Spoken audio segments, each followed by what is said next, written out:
What's going on, guys? It's Cliffy here today, playing in the semi-final round 19 against the Kolkata Knight Riders.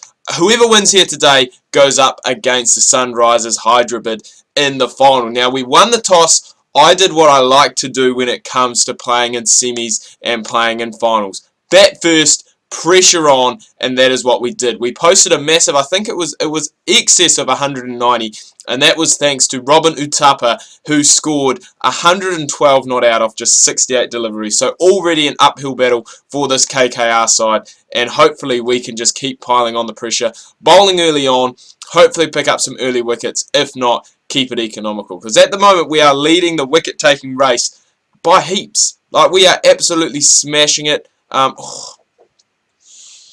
Gambia going for a bit of an aggressive shot, but smashing the wicket-taking stakes. In 16 matches before this game, remember there are 2 byes that you play, we have taken a total of 53 wickets in those 16 games. So that is incredible. My maths it's not quite working at the moment, but I think that's about 3.5 wickets a game. Gambia ruins the spell of maidens, goes down the ground and picks up 4. We're not too annoyed with that, you know. He wanted to go. He really had to go and, I guess, release the frustration, for a lack of a better word. And because of that, he's gone, and you know it hasn't worked out too well for him. But what I'm going to do, I've bowled one over. I'm going to bring someone else in and bowl in the power play.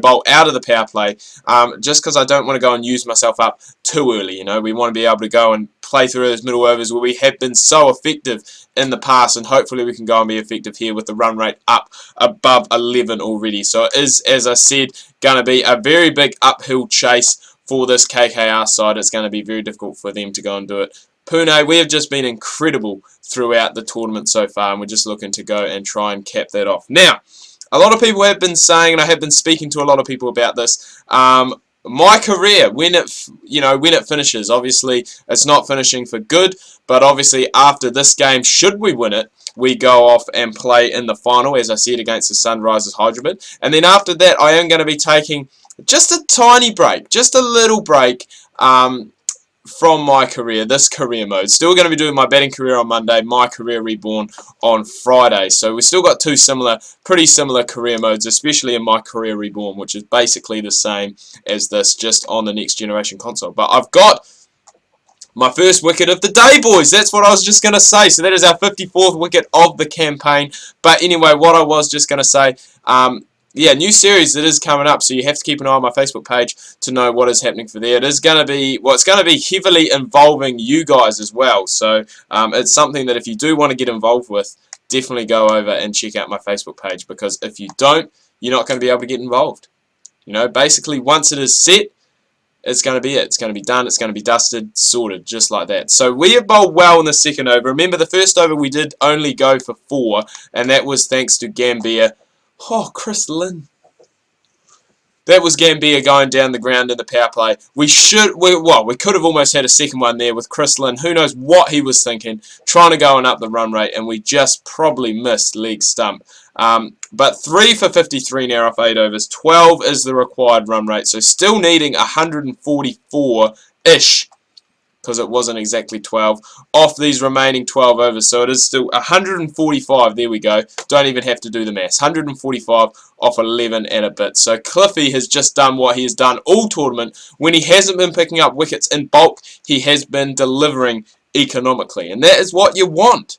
You want your captain to go and lead from the front, play from the front, and that is what he is doing. That is what he is doing. I don't actually have any there's like no real cricket news to talk about today. It's real weird. It's just the way things have panned out, I guess. Sri Lanka and India, I know, are playing their first test today.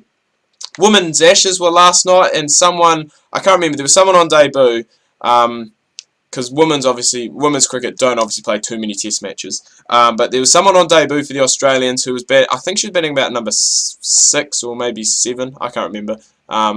I can't even remember her name off the top of my head now. I feel really bad. But she hit unbeaten 95 at stumps. And, you know, Australia were in a wee bit of trouble, actually, I think. I think they're about 99 for 5, and now they've gone and recovered, and I think they're about 260 for something. So, you know, they did start off slow, but they went and obviously formed a few good partnerships towards the end, which is what this KKR side is going to have to do. But to be honest, I don't see it happening. We have been the dominant team in the tournament. As you can see, the splits there. KKR 3 for 59. At this same stage, we were 1 for 90. And that is just due to the fact to Utapa, who really stood up in the semi-final, obviously scoring, as I said earlier, that 112 not out. That's not a bad shot, that. Just a touch too straight from Cliff. Just a little bit too straight, and they'll go and pick up 4. That's alright, we don't mind that. Still 135 needed off 58 deliveries, so it is still a very tall ask. I think that is going to be out. That's a bad shot from Bisler.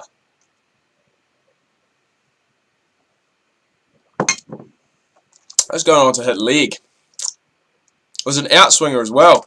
Speaking of Utapa, I was going to say he does. No, he does play for 2 teams. He plays for 2 teams in this game. Just because with the updates, because I guess when I first got this game, I don't think Pune were officially in the IPL anymore. I think they have been taken out, and I think that's why Utapa, because he must have, when he finished with Pune in that season, must have gone and been brought by the Knight Riders, so that's why he's going and playing for them. But I've actually, now that I've gone and spoken about the IPL, I do have something that I can go and briefly talk about in, I guess, because I think this is my last over that I'm bowling here now, so it's going to have to be really quick. But what I've seen on Facebook, and I don't know if this is just like a Facebook thing, if it's just a rumour that's going around or something, but what they could potentially look at doing for the IPL, because obviously Rajasthan and CSK can't play for the next 2 seasons. What they possibly look at doing is doing something that the Caribbean T20 tournament did a wee while ago, and that is inviting teams, obviously not from India, to go and play. So possibly there could be 2 invitational sides that go out to India when the IPL is playing and will be playing in the Indian Premier League. So there's a good win. 64 runs. Utapa getting man of the match. He scored 31 off 26 in the second innings as well. So he's had a bloody good game. We took 2 for 13 off our 4 overs. Not at our wicket-taking best, but still 55 wickets in 17 games is not a bad return at all. Anyway, guys, do hope you've enjoyed this video. If you have, please remember to leave a like. If you are new, please do subscribe. Make sure you check out my Facebook and Twitter. Links to that can be found down below in the description. Hope you're having a good week so far. Tune in tomorrow. We're going to have some Virtual Tennis 2009. I think we've broken into the top 50 in there. I can't quite remember. You guys are going to have to tune in. Make sure you do that, and we'll see you tomorrow.